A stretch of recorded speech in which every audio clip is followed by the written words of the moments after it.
Hello everyone, hope you enjoyed your break. Welcome to the second talk. It's a little case study from my side called Building a Secure and Reliable IPv6 guest Wi-Fi network, as I'm responsible for building up here the whole network environment. So if the Wi-Fi connection sucks, feel free to yell at me.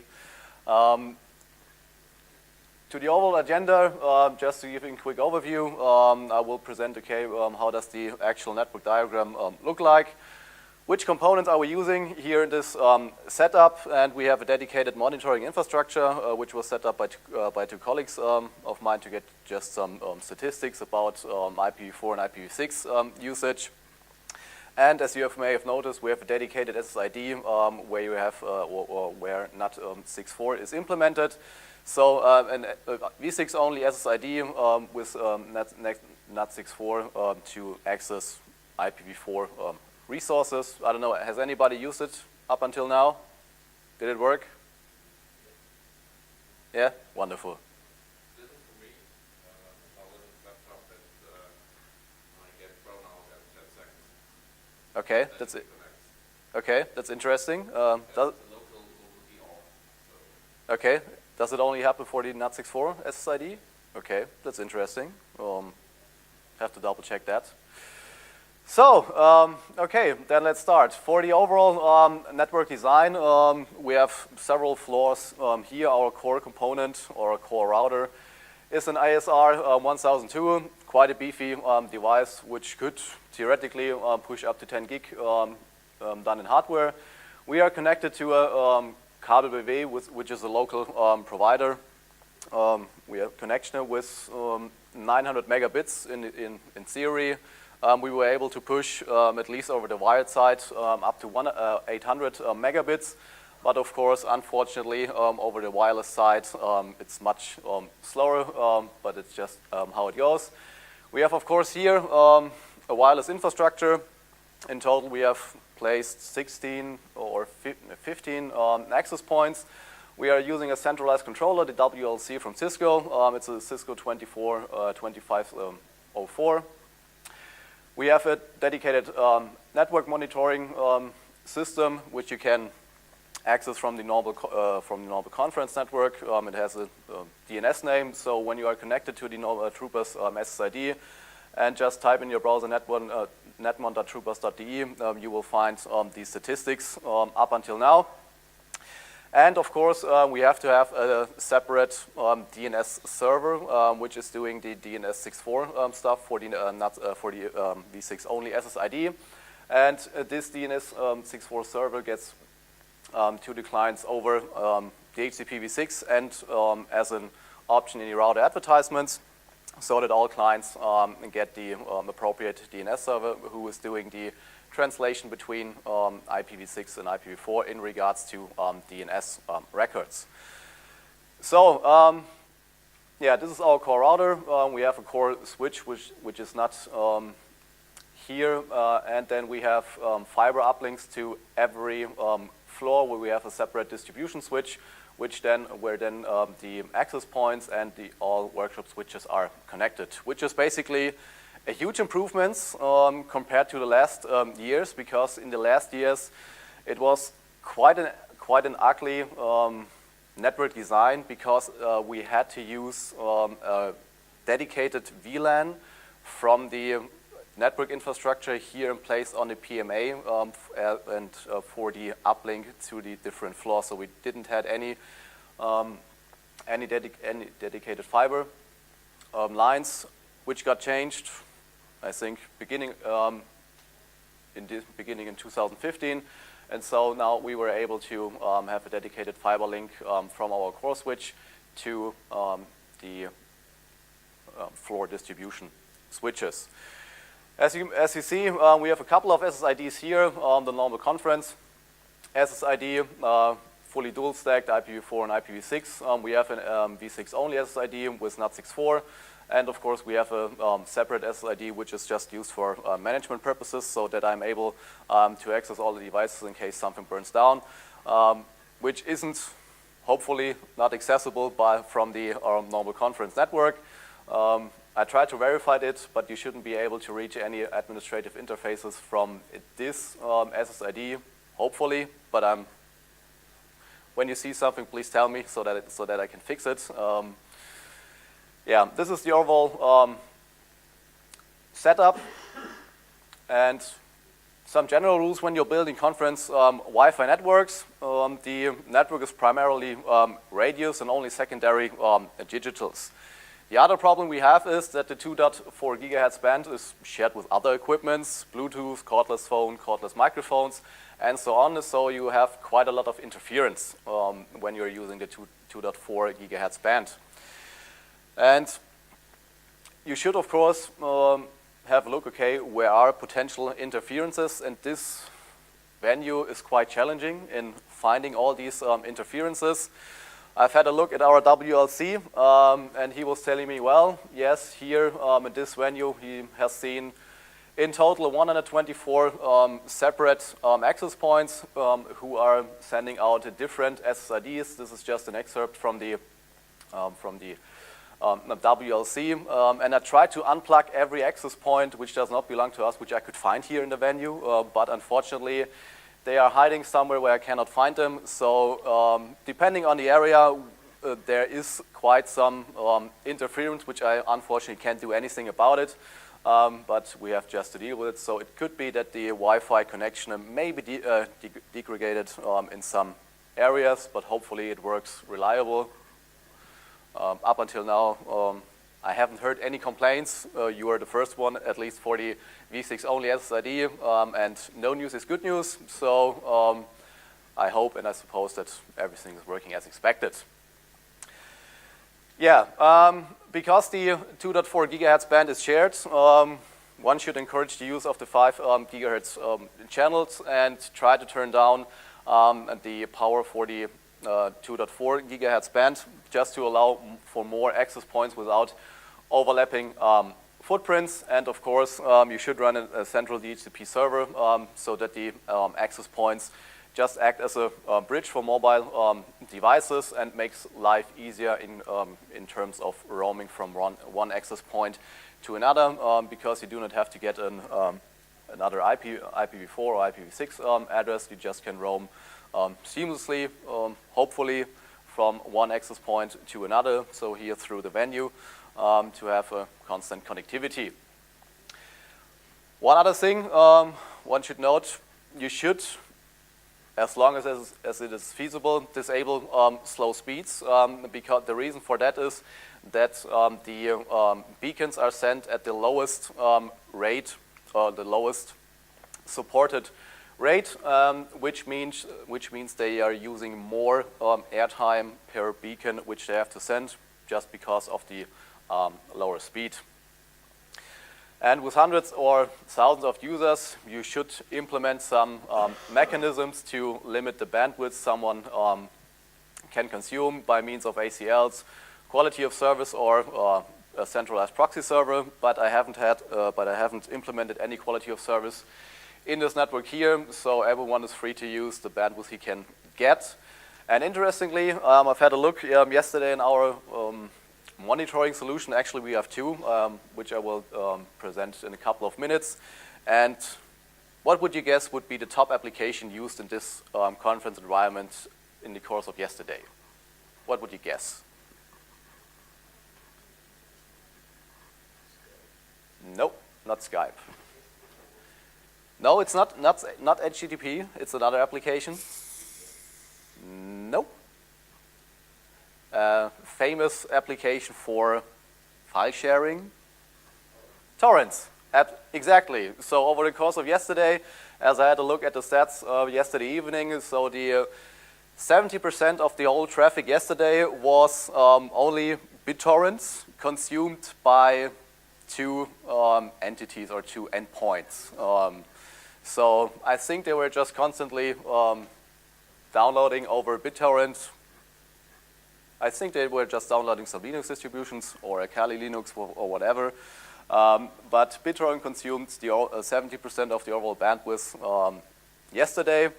We'll see how it is today, and the next 2 days will be interesting to see. And But overall, I hadn't heard any complaints. So even though they were downloading the whole time, it seemed to be stable.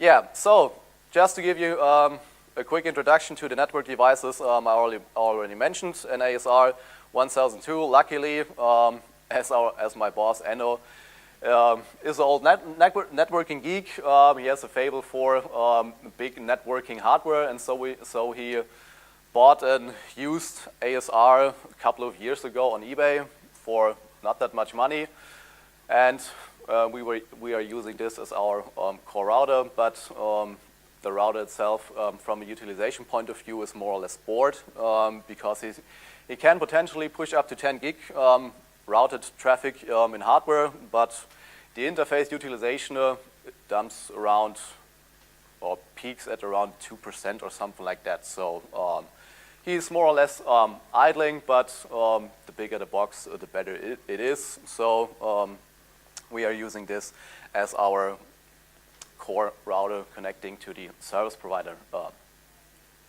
network. So from an Wi-Fi point of view, we are using a WLC, the Cisco 2504, running the 8.0 train with maintenance release 1, because the first release of the 8.0 train was just not really usable because of all the horrible bugs they had in this image.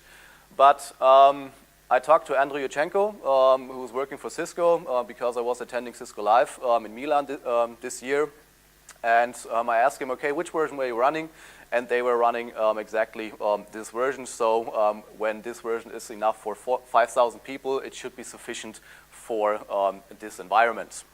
Yeah, we have no high availability mechanisms besides the second WLC down in the basement, which just acts as a cold standby, where the configuration was replicated, and hopefully the WLC will survive. If that's not the case, just a second, then I hopefully can just switch them quickly. Had a question? No comment, actually, because I would not call it cold, because you can have warm standby. You can have mobility group. Yes, I could have done that, sure, but I decided against that just because of time constraints. I thought to myself, okay, when the network is down for a couple of minutes, yeah, that's not the best thing in the world, but everyone will survive. Will be, I set it up in my company. Yeah. It will be down, let's say, 1 or 1.5 minutes until the access point are all looked. Yeah. Pause the second one, but I can pass you the front if you want. It's very interesting. Yeah, I actually had thought about that. Okay, should I implement it? But as I said, I just decided against it. Well, it should be sufficient here for our environment, and we were already using this WLC last year, and everything worked smoothly. So, knocking on wood, I hopefully it will this year too. But I'm quite confident. He's down in the basement in a cool environment, 20 degrees or something like that, so he should not overheat. And the WLC, from the CPU utilization point of view, he is more or less idling. The CPU utilization is at about 5% or something like that. Memory utilization is 50%, so we're all good to go in the green area. So hopefully he will survive the event. And of course,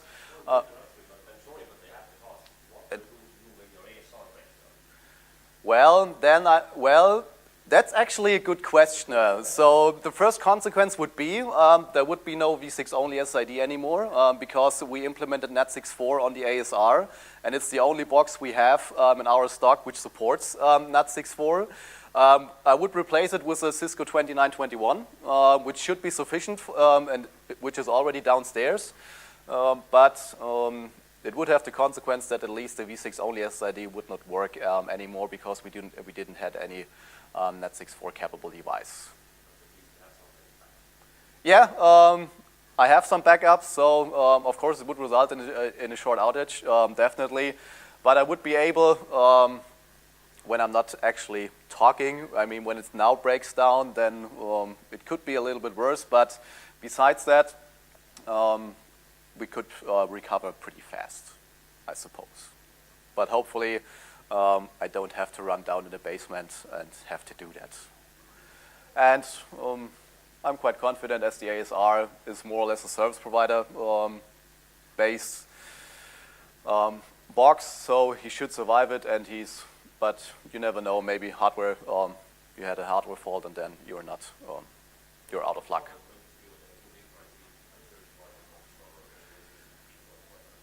Yeah.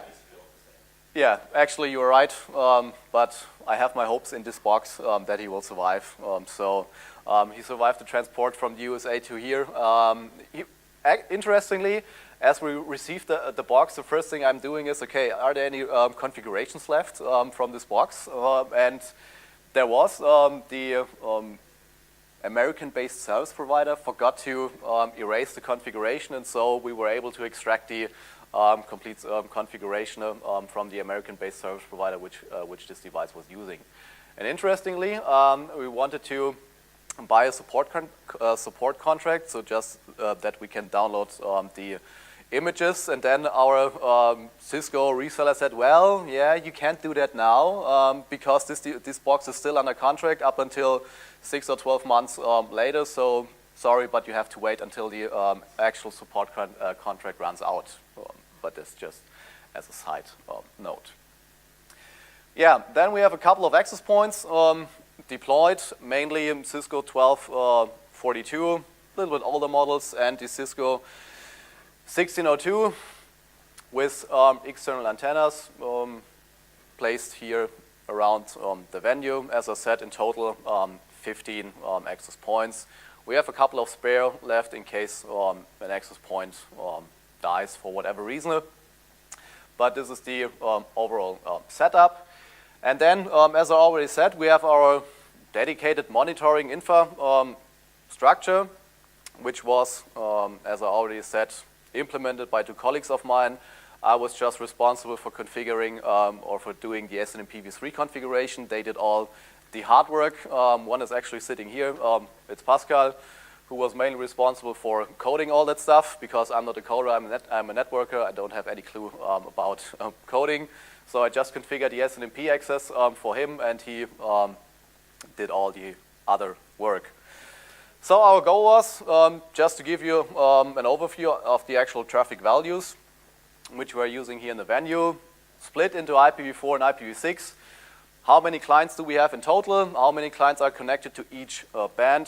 2.4 gigahertz, 5 gigahertz. How many IPv4 only clients? How many dual stack clients? And how many IPv6 only clients we have in this network?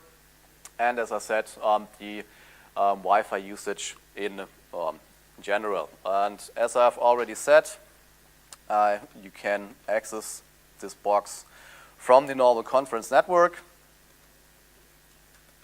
And as you can see here, well, it doesn't look that good because of the changed resolution.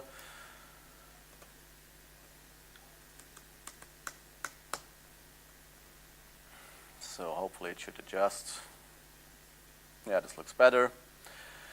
So here you see the bandwidth. So the uplink bandwidth is just the uplink connected to our provider, and then the downstream and the upstream values for IPv4 and IPv6. As you see, okay, up until now, 8 megabits downstream and 3 megabits for IPv6. It's not that much, so we have quite enough left. Here you can see the actual usage of the wireless bands, and here you see when the conference yesterday started, when it ends, then the whole night, and then the sudden peak at around, I think, 9 o'clock or something like that, when everybody here was on the venue and connected to the Wi-Fi network. Yes. Where do you read all the data? So especially IPv4 From the ASR, yes. Yes. or Yeah, we have installed these specific MIPS, and we are querying these SNMP MIPS from the monitoring station. But don't ask me which exactly. Well, I mean, he can tell you. It's the enterprise NIP or it's the standard I'm not sure, but we can come back to you later. Yeah, we got you the information. And we have the possibility to do a detailed view of all these graphs you have seen. And as we have seen here now, in regards to the wireless bands, that we are now peaking in total 92, 33, 22, so about 170 Wi-Fi clients currently connected as of right now. And you see here the IP protocol distribution. We have done that by comparing the ARP cache and the neighbor cache for at the actual ASR router, so that we can correlate this information just to get an idea. Okay, how many clients are IPv4 only? How many clients are dual stacked in total? And how many IPv6 only clients we have? This number may not be completely accurate, just because I have increased the amount of time and neighbor cache entry stays at the ASR, so this might not be the actual number.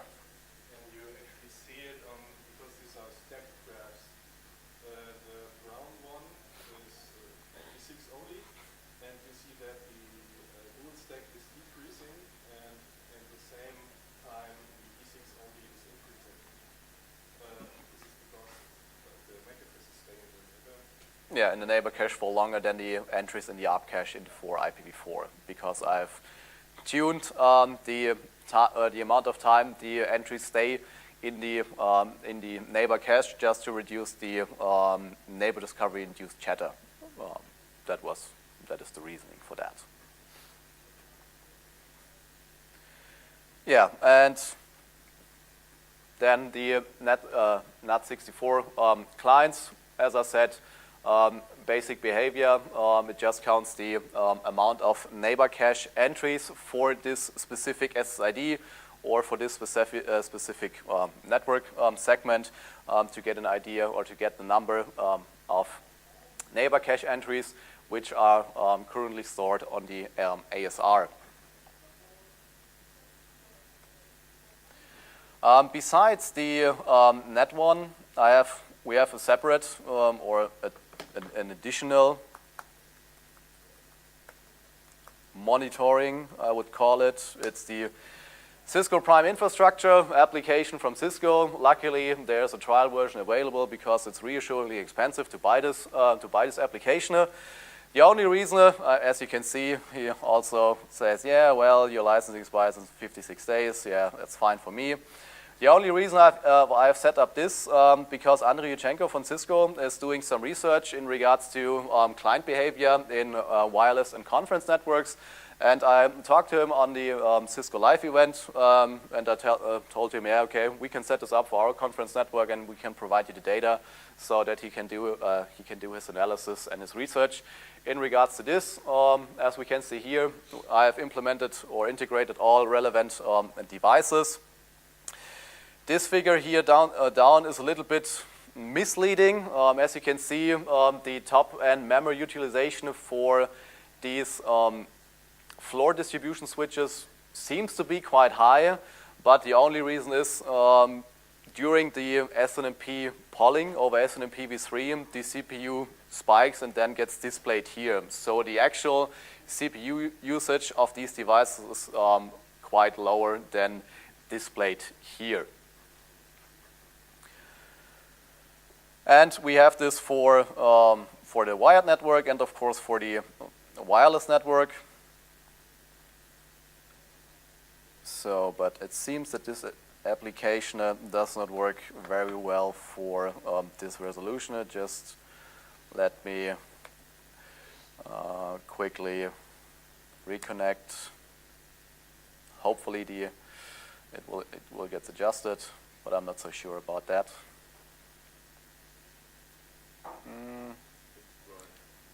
No. Yeah. So I actually do not have any scroll bar here.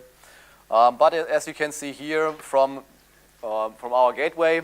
This is the ASR, the average transmit utilization is 1.64% with a peak of 5%, so more or less idling.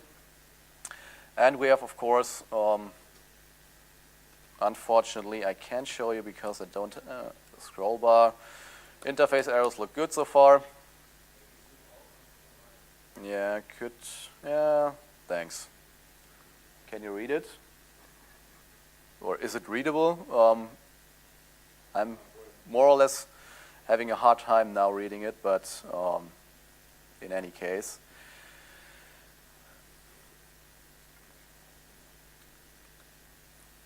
So, what I also did, I configured the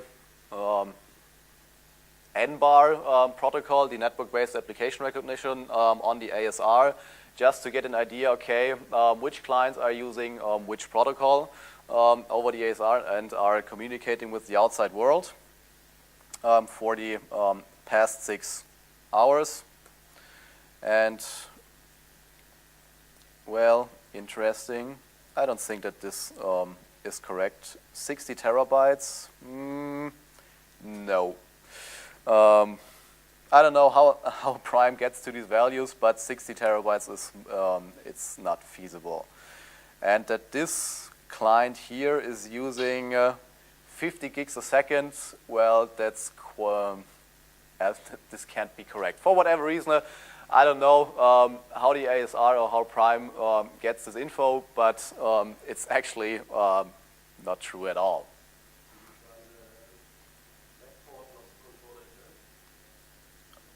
Sorry, what did I? Yeah, it's a dedicated. Yeah, sure. I have some web interface here on the controller.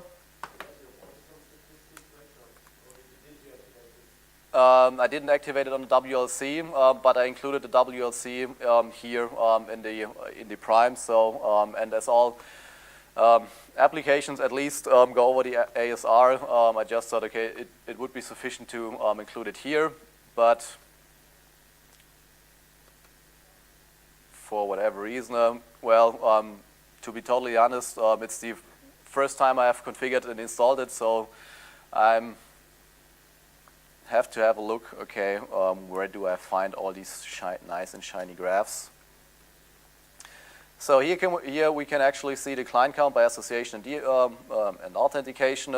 It seems, as of right now, we have 176 clients connected, which are of course split to the different SSIDs.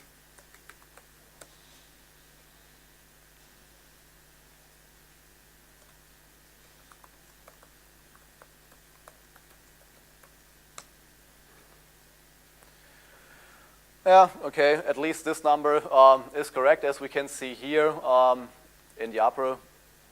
We have 110 clients in the 5 gigahertz band and 66 in the 2.4 gigahertz band. And we see our top access points, how much bandwidth they're actually consuming. And as we see, AP1 is leading with 13 Mbit per second and 30 clients connected to this access point. And I try to activate the so-called HTTP and the DHCP profiling, where the WLC should supposedly get an idea, okay, what kind of operating systems are used in this conference network, but looking at the data, well, it's more than 4 clients, actually. But as we can see here now, our top client devices, I think this is the one, the guy from yesterday. I at least remember the MAC address. He is currently downloading with 17 Mbit and was responsible for 50% of the overall traffic for today. So, yeah, I don't want to know what he's doing, but we can think our part about that. Yeah, actually the number of users in the Net64 SID is increasing from year to year. Last year, I think the peak users were approximately at 5 or 6 or something like that. We are now at 13 currently, which is a good thing. So it seems to work, otherwise they would have already left the SSID. And we have 157, now 55 clients connected to the Troopers network and 3 clients connected to our NOC SSID. One is mine and the other 2, one is his and the other one from the networking crew. So just to give you an idea, okay, how does it look like and how are the statistics up until now. So yeah, as I said, the monitoring infrastructure, so our internal is just a Linux or maybe now it's a FreeBSD with a web server and some dirty scripts which he wrote or he was responsible for. And it is based on the monitoring system from the CCC. It's the C3 Netmon, and we just customize it for our purposes. And we are collecting all information over SNMP v3 with authentication and with encryption. So the right SNMP v3 and not without authentication or encryption at all. So for the DNS64 part, we are using Unbound on the FreeBSD box. Unbound comes with FreeBSD and Bind was replaced by Unbound as far as I know, beginning with FreeBSD release 10 or something like that. So it's there in the default installation. And as I already said, we have a stateful NAT64 implementation on our ASR. And here you see the configuration. It's actually pretty simple from a DNS perspective. Of course, he has to have an IPv6 address where he answers the DNS queries, which were sent by the v6 only clients. He has an IPv6 and an IPv4 outgoing interface. We have enabled IPv6 here, and we are currently using Unbound version 1.52. And then we have the only thing left which we have to specify is the DNS64 prefix. And so the prefix which is used to synthesize the quad A record answer the DNS server is sending to the v6 only clients. So when a resource is only available over IPv4, the Unbound is doing just a lookup for the A record, gets a 30-bit to IP address, IPv4 address back, and because we have here a /69 IPv6 prefix, the Unbound translates the 32-bit IPv4 address in hexadecimal and use this address as the last 32 bits of this prefix, and this is the answer which the clients will get when they are querying an IPv4 resource over the v6 only SSID, which I can show you in a minute. So then, of course, we have to do the NAT64 configuration on the ASR. This is just an excerpt from our interface configuration. I omitted some output which is not relevant for our topic here. But this, as I have said, this is a dedicated VLAN, subnet prefix, whatever you would call it. So this is the prefix which gets advertised in the router advertisements.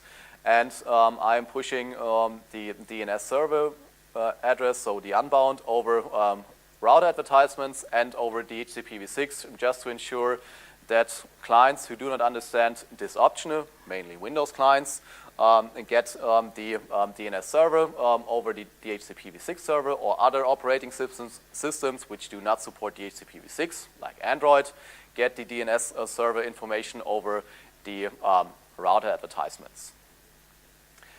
Yeah, configuration-wise, it was pretty straightforward. We had to, of course, configure a couple of things to make NAT64 running. I have to configure an IPv6 DHCP pool where just the DNS server gets transmitted to the clients. I had to specify an access list where the NAT64 prefix is specified, as you can see here, the /96, and this will be used as a stateful prefix.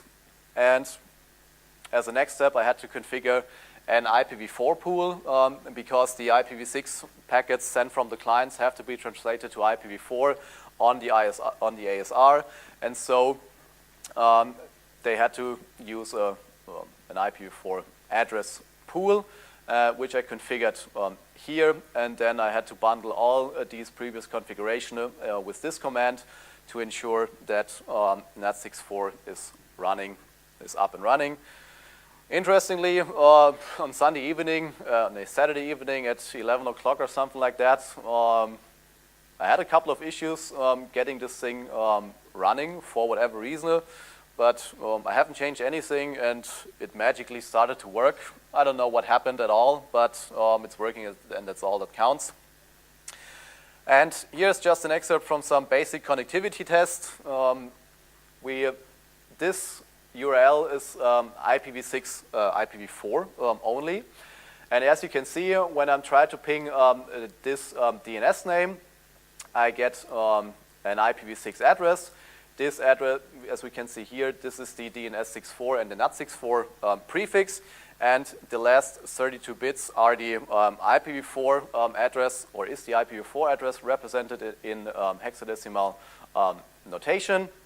So if you would convert the last 32 bits from hex to decimal, you would get the IPv4 address.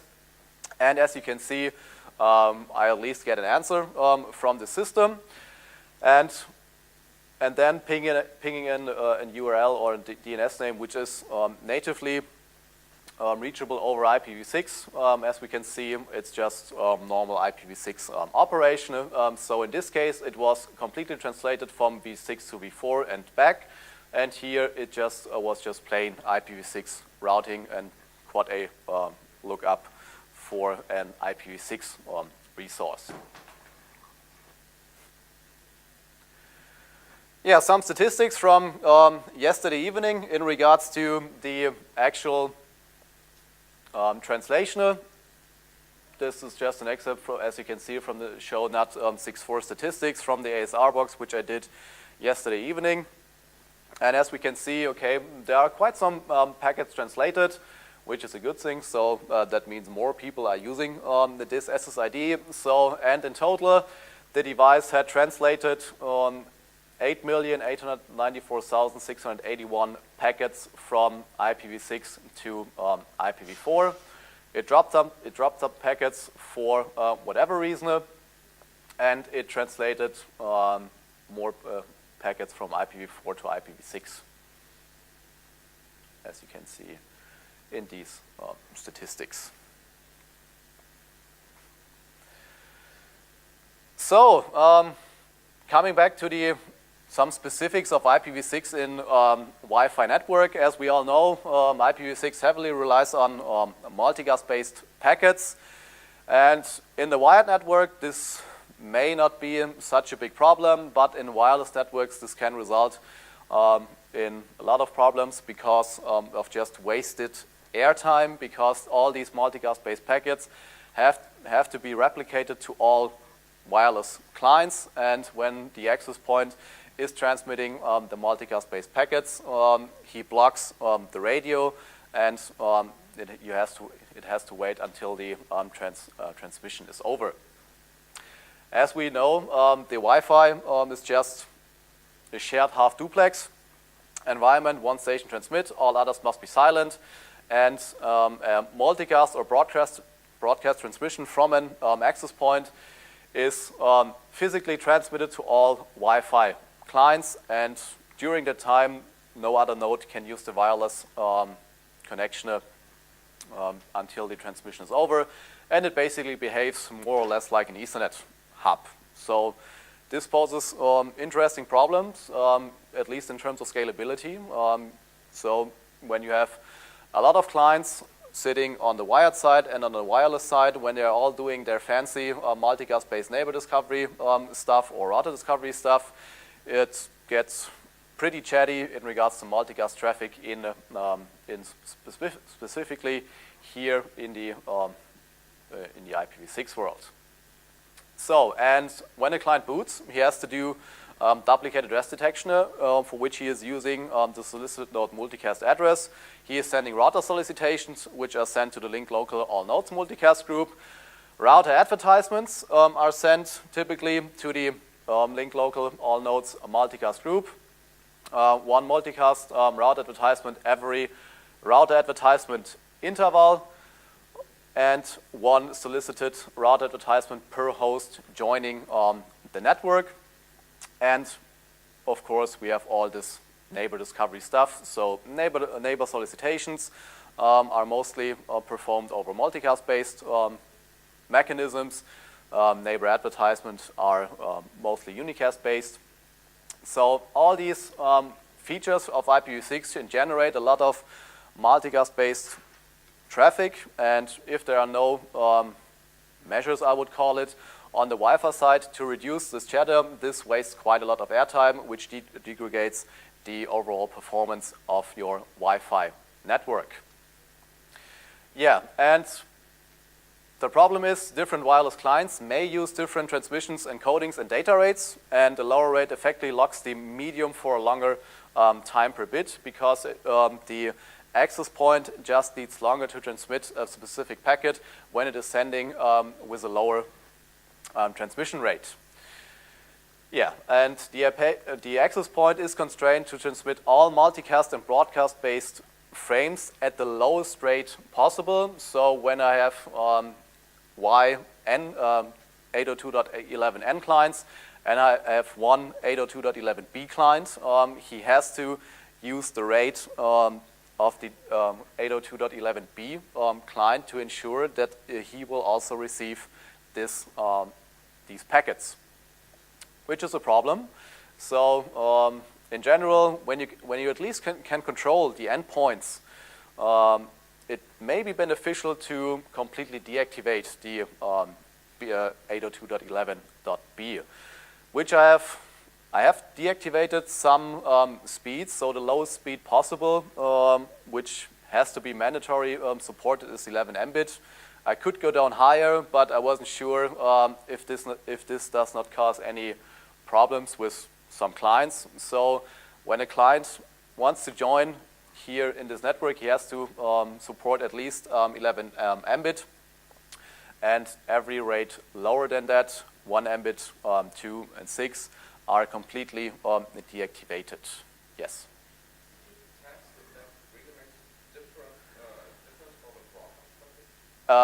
No, I did not. I did not test it in a practical. Yeah. Because for a broadcast, the station, the access point never knows if the station really answers or not, because there's no. Yeah, there's no acknowledgement in this case. Yeah. So it uses the data rate with the widest range, so the low data rate always. And I'm not sure if this really works if you limit to 11 megabit, if it's also using 11 megabit for the broadcast. Well, at least from my understanding, I could be wrong. From my understanding, it should, but as I said, I may be wrong. I have to double check that. But we can chat about it in the during the lunch break. But it is my understanding that it should send it at 11 megabits, because I configured on the WLC that all lower speeds are completely disabled, and the lowest possible speed is 11 Mbits. So at least from my understanding from the documentation, he should send all these frames with at least 11 Mbits. Could be, yes. I'm not 100% sure. I have to double check that. Yeah, as you said, this often translates to as low as 1 megabit or 6 megabits, even when the rate could potentially reach hundreds of megabits. And sending a single multicast frame can consume as much bandwidth as dozens of unicast frames, because it just has to be replicated to every client connected to the Wi-Fi network. And there was recently, I think last year, some work done inside the ITS space from Andrei Yurchenko. Eric Wink and Lorenzo Coliti, who had a look, okay, how does the Wi-Fi utilization look like when using multicast-based packets based on the,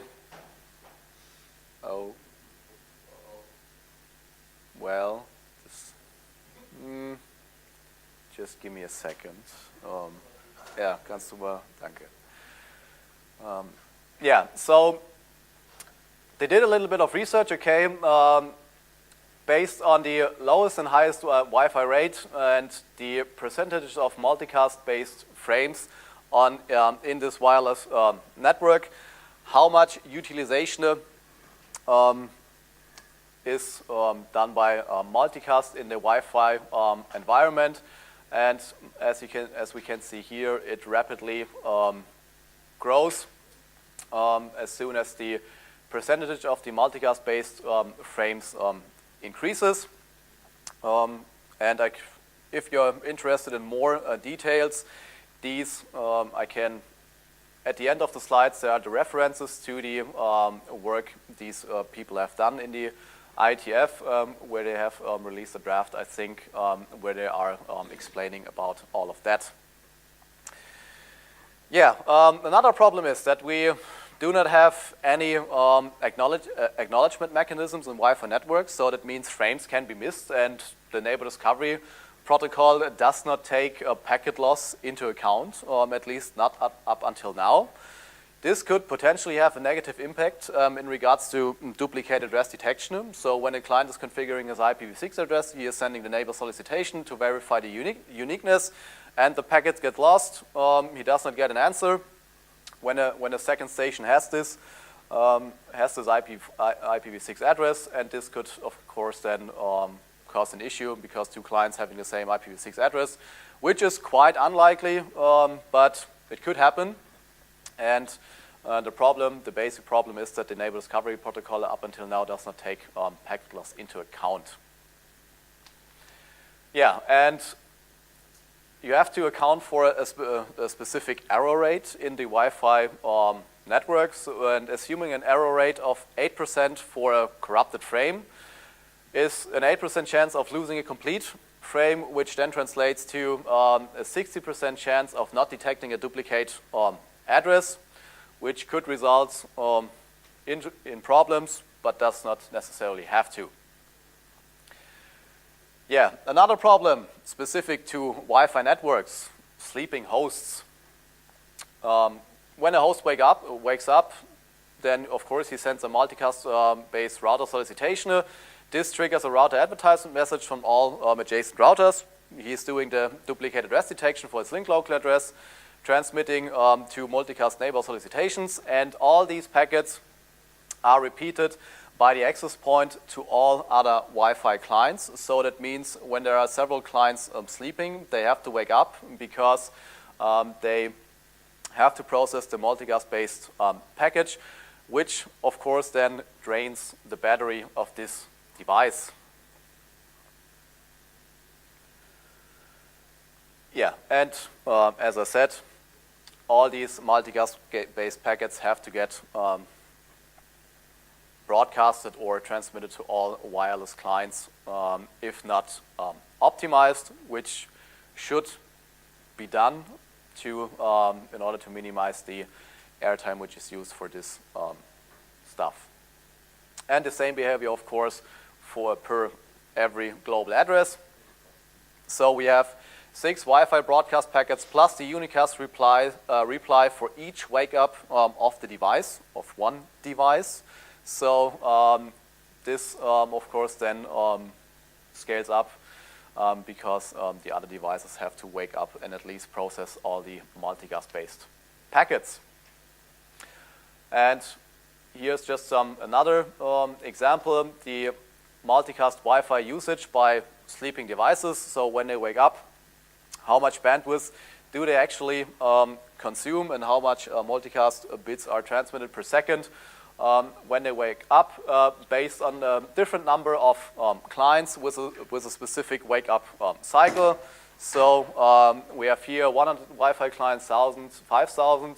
with different wake-up cycles, 600 seconds, 300 seconds, and this translates to a specific amount of multicast-based packets sent per second, which then increases the utilization of the Wi-Fi network in regards to multicast-based packets. So as we can see here now, here it is 1% with 5,000 Wi-Fi clients waking up every 600 seconds. We have a utilization of 4.8%, and when the wake-up cycle of 300 seconds, we have a utilization of 9.6%, so nearly double the utilization, or more than double the utilization in regards to multicast-based packets in the Wi-Fi network.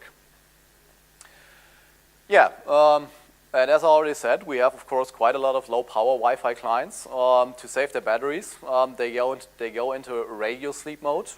They can still be used, but the radio is sleeping until there is a local need to send a wireless frame. So, and thinking about the router advertisements, multicast-based packets, the client has to power up the radio, has to process the packet. Even if he doesn't care about the packet, he has to process it, which means he has to power up the radio. This consumes, of course, the battery, so the battery lifetime gets degraded, and you have to plug in your device more often into the power plug to recharge it. Yeah, and they have already also did a little bit of research about the impact on low power hosts in Wi-Fi environments in regards to multicast-based packets, where you can see, okay, how much time does the actual client has to stay in the awake state based on the amount of multicast frames which are sent per second. We see here, okay, beacon frames are sent 10 per every second, which is the normal time frame, because a beacon for an SSID is sent approximately every 100 milliseconds. And when we are sending 50 multicast-based frames every second with a 300 byte size at the lowest rate, this translates to 14.4% awake time. And in comparison to the 4.8%, it's more than double the time the radio has to be in the awake state and process all these multicast-based packets. So as you can see, all these multicast-based mechanisms in the IPv6 world will have a negative impact on your Wi-Fi clients if there are not any optimizations done either on the access point or centrally on the WLC. So then we have another problem, the so-called, I called it the multicast distribution problem, primarily in controller-based Wi-Fi networks. Now here in the Cisco space, because I've done all this with the Cisco WLC. The problem is that, of course, when, for example, a router sends a router advertisement, the router advertisement gets to the WLC, and the WLC has to replicate this router advertisement to every access point which are connected to the wireless LAN controller. So he has to duplicate the packet and forward it through the CAPWAP or LWAP tunnel to the access point, so that the access point can transmit it to the connected clients. So depending on the number of access points which are connected to the WLC, this could result in a little bit of burst, because one multicast-based router advertisement gets in on the WLC, and he has to replicate this router advertisement to all associated access points. Yeah, and as I said, depending on the number of access points, the controller might need to generate up to 300 copies of each multicast-based packets. And as we know, IPv6 is using a lot of multicast-based packets. This translates to quite a huge burden on the processing power of the WLC when he has to do when he has to send all these copies. And then flooding the network with a large number of duplicate unicast packets to the access points so that they get transmitted to the actual Wi-Fi clients. So this is just a problem between the WLC and the access point. This does nothing have to do with the actual IPv6 multicast-based problem, which I talked about earlier. This is just a problem how the WLC transmit all the multicast-based packets to all access points which are associated to him, regardless whether it's an IPv4 multicast-based packet or an IPv6 multicast-based packet. The main problem is that the controller has to replicate these packets to ensure that every access point receives this packet. Yeah, there are quite a couple of things which can be done to reduce this problem. So you can use specific multicast groups on the access points and on the WLC, so that when the WLC receives a router advertisement, he does not have to generate a copy for each access point. He is just sending the router advertisements to a specific multicast address, and all these access points are a member of this multicast address, so the WLC has just to send it out once, and every member of this multicast group, which should presumably all access points, will receive this multicast packet, and then it gets forwarded to the actual clients. So the controller does not have to copy 300 or 400 packets. He just has to send it out to a specific multicast group, and just once, and every access point here is member of this group, and the packet gets replicated to the access point. Of course, if you have a routed infrastructure, this of course implies that you have multicast-based routing implemented in your core here, otherwise this would not work. Luckily, here in this environment, I'm using these mechanisms, but because they're all sitting in the same logical subnet, I do not have to configure multicast-based routing. They're just sending it out, and the access points are member of this group, and they're getting the packet, and then we're good to go. But this is quite a simple environment here. If we have a complex environment where the access points are not layer 2 adjacent to the WLC, you have to rely on multicast routing in order to ensure that the packets gets here to the access points. I can show you pretty quickly.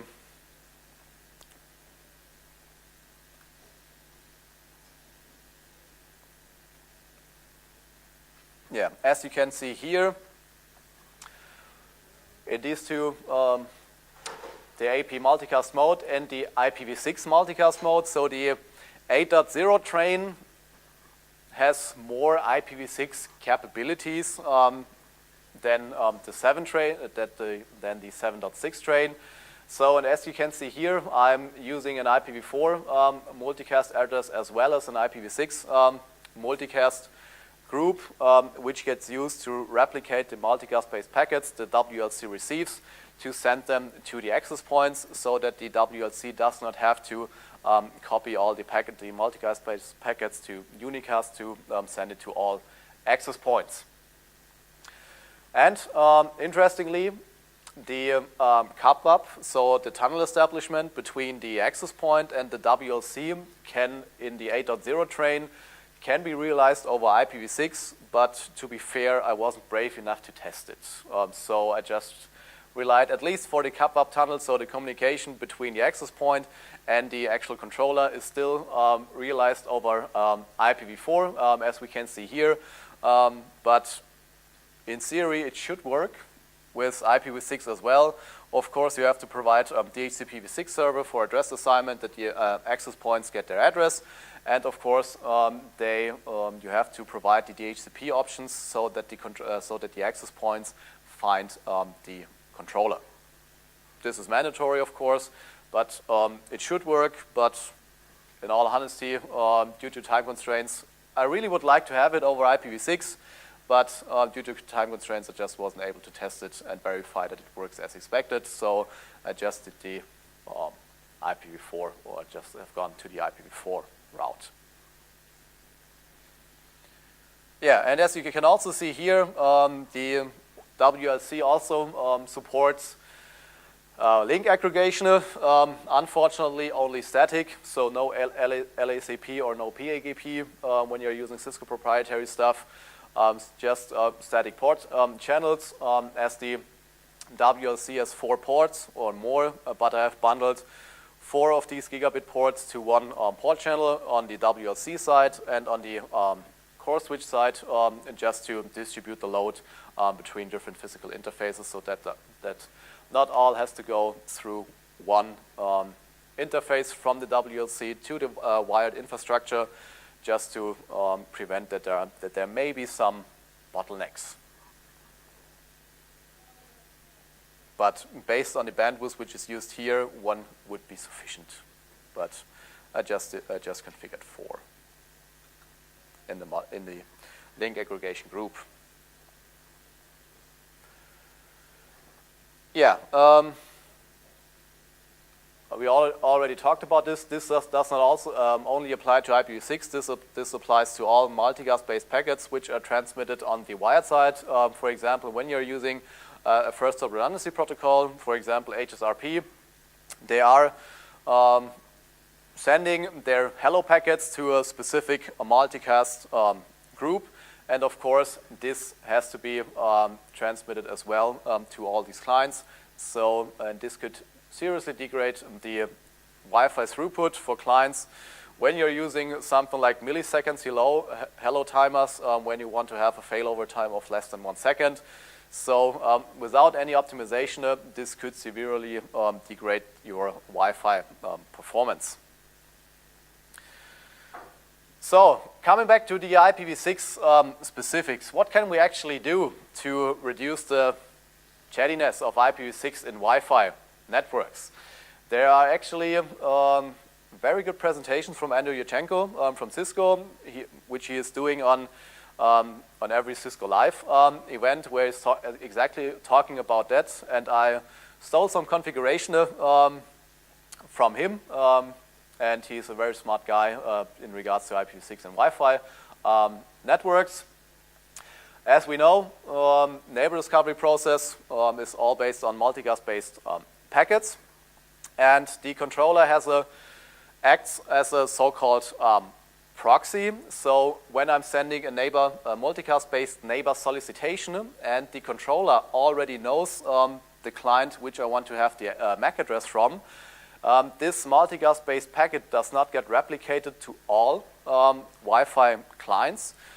Instead, the WLC will answer to the specific client, and the multicast-based packet does not get replicated into or to all Wi-Fi clients. When we are, for example, when I'm just firing up Wireshark on my Wi-Fi connection, and I will connect to the conference network. I mean, of course, now we have a little bit. Yeah. I don't know what this is. I have this since yesterday. Every time I connect to a network, be it either wired or wireless, and the SID doesn't matter. He always tells me there is an IP address conflict. But sorry.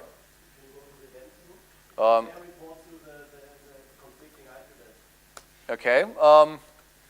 I think he lies to me because. We had a simulation at my company, and this comes with Cisco switches or routers, which do some IP tracking. Where do I find it? Here.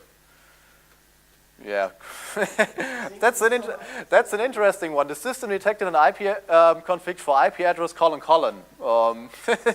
the unspecified address, with the system having network hardware address blah blah blah blah blah blah. That's an interesting one, and it just started yesterday, but I don't know what was causing it. For whatever reason, he thinks, okay, someone else has the unspecified address. Well, at least temporarily, every IPv6 client has this address. Yeah, but I will just, let's have a look. Okay, we have here our DAD stuff, but as we see, there's actually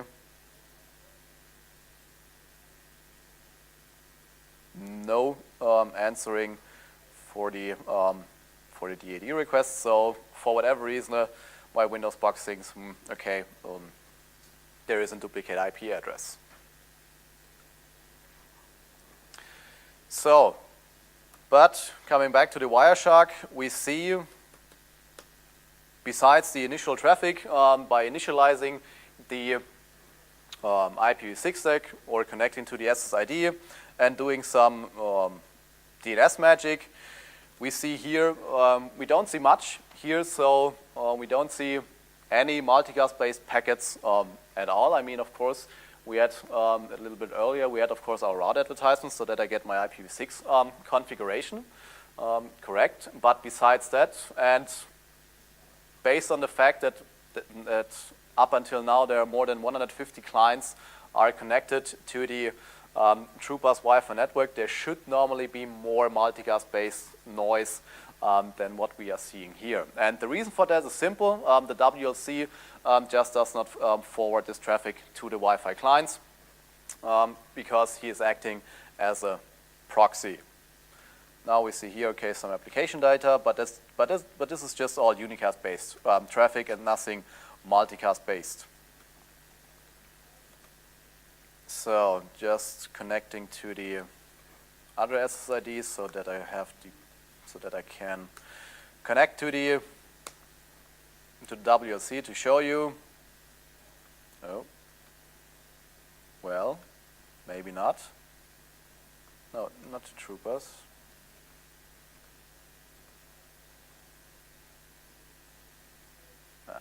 Looks better. So where do I have it? WLC here.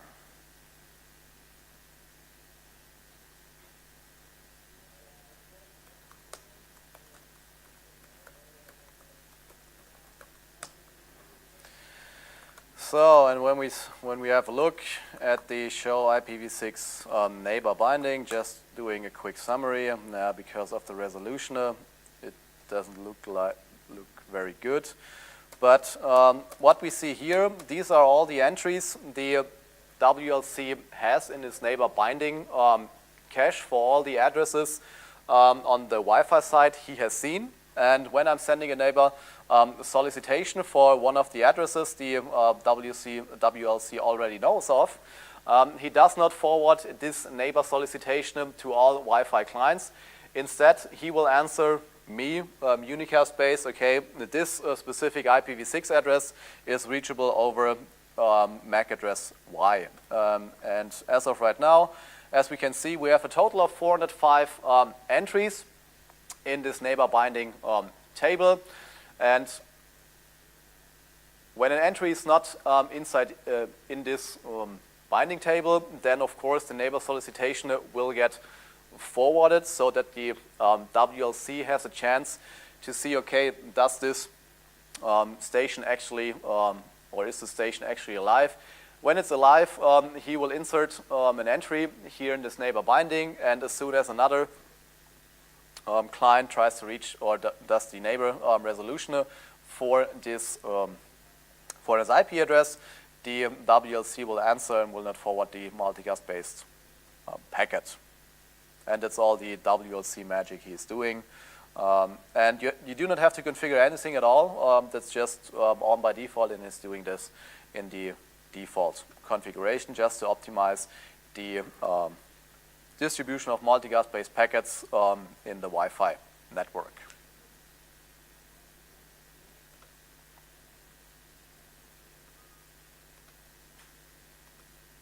No, that was the wrong button.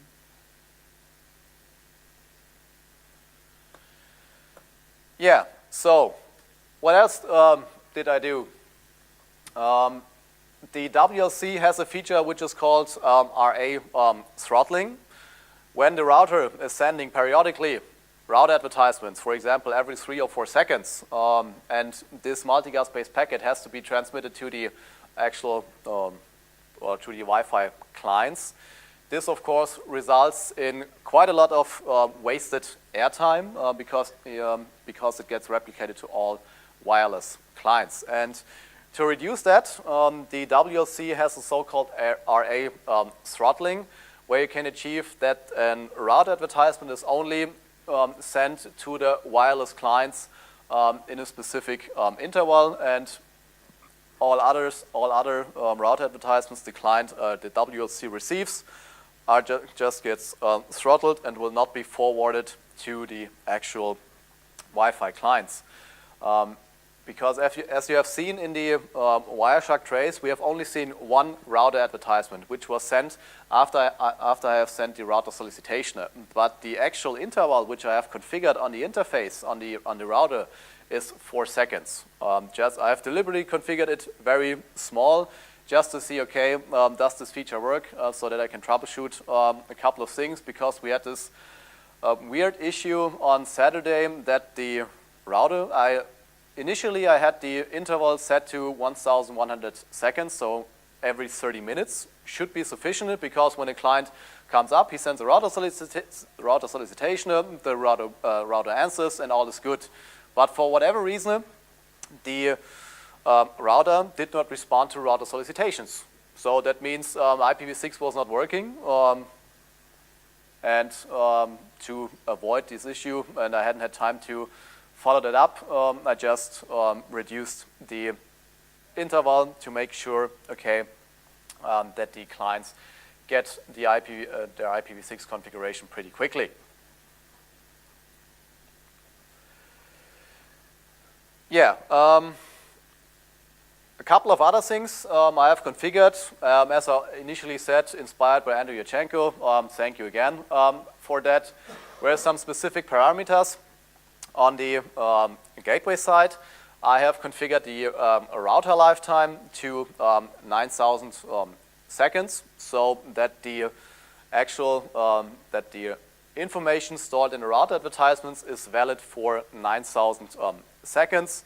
And based on my calculation, I initially wanted to send the router advertisements every 1,800 seconds. So even though the client would potentially lose 2 route advertisements due to the Wi-Fi error rate, he would be possible, or the IPv6 connection would still work, as the third one would go through and would be inside this lifetime. Additionally, I increased the reachable lifetime to 900 seconds. So what does this reachable lifetime do? Well, this just basically means that the neighbor cache entry on the Wi-Fi clients for the router stays in the reachable state for 900 seconds, just to reduce the neighbor unreachability detection induced chattiness. So just that all clients which are receiving a router advertisement from this router have this entry for the router in the reachable state for 900 seconds.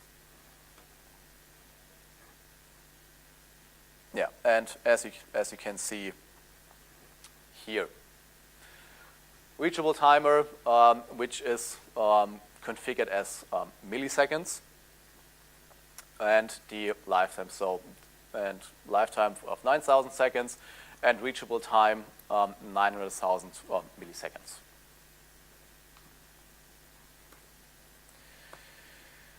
Yeah. This was the configuration I have done on the wired side, just to reduce the chattiness of IPv6. And luckily, the WLC has some built-in features to reduce the chattiness of IPv6 or the distribution of multicast-based packets even more, to save airtime and directly increase the throughput of the Wi-Fi network. So, but of course, we also have to think about some security features in the Wi-Fi space in regards to first stop security mechanisms available on the WLC. And the first stop security is just a marketing term from Cisco, which just specifies a couple of mitigating techniques for several attacks. And the WLC does support a number of features discussed below. I will just quickly skim through them. We have RA guard, we have DHCP v6 guard, we have IP source guard, and we have IPv6 ACLs, which all can be configured on the WLC. Some of these features are enabled by default. Some of them you can't even configure. They are just enabled by default. For example, DHCP v6 guard, at least according to the documentation, it is enabled by default, and you do not have the possibility to deactivate it for whatever reason. But I haven't actually tested if it works as desired. I just thought, okay, the documentation at least should be sufficient up until now. Then we have IPv6 source guard enabled. This is, of course, a feature which prevents IP spoofing. And because the WLC has the neighbor binding table where he has the information from IPv6 address to MAC address, he can implement IPv6 source guard more or less reliable, but at least it is configurable. And you can, of course, configure IPv6 ACLs like on any Cisco device. These are disabled by default, but of course you have the possibility to configure them and apply them on the access point level so that traffic gets already filtered on the access point level. As you can see here for RA guard, as you can see, you cannot disable it on the WLC level. The only level where you could potentially disable it is on the access point level, but it is always on the WLC. Yeah, so then I configured some IPv6 ACLs. Does anybody know which protocol is using UDP 5353? It's an Apple-induced protocol. Yeah, bonjour, MDNS. Honestly, I don't want that crappy protocol here in my Wi-Fi network as they are distributing all their packets over Multicast-based mechanisms, so I just did the hard way and just said, okay, screw it. If all MDNS packets should just be discarded and permit everything else. In the meantime, they have something like called MDNS snooping, so but I didn't trust this feature, so I just configured this IPv6 ACL and of course for IPv4 as well, just to make sure that all of this MDNS crap is not transported over my Wi-Fi network in any case.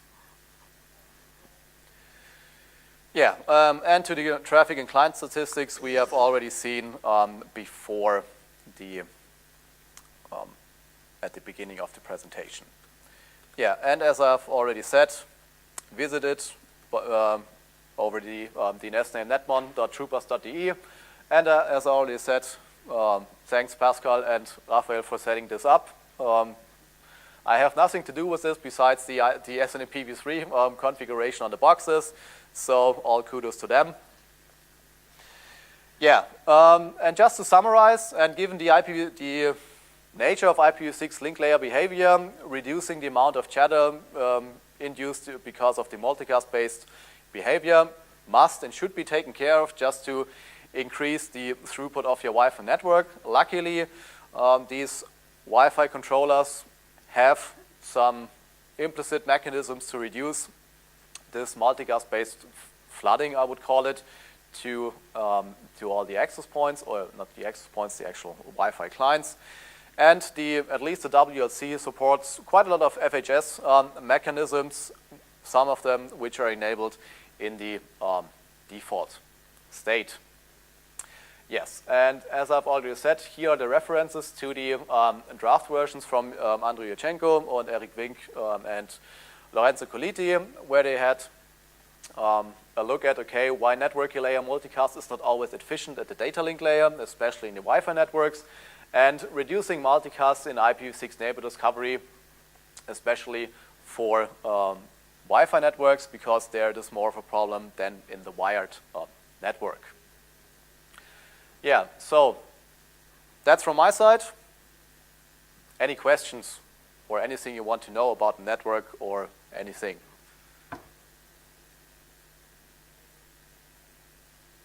I mean, I will be here the whole week, as I said yesterday, so we can talk whenever you like.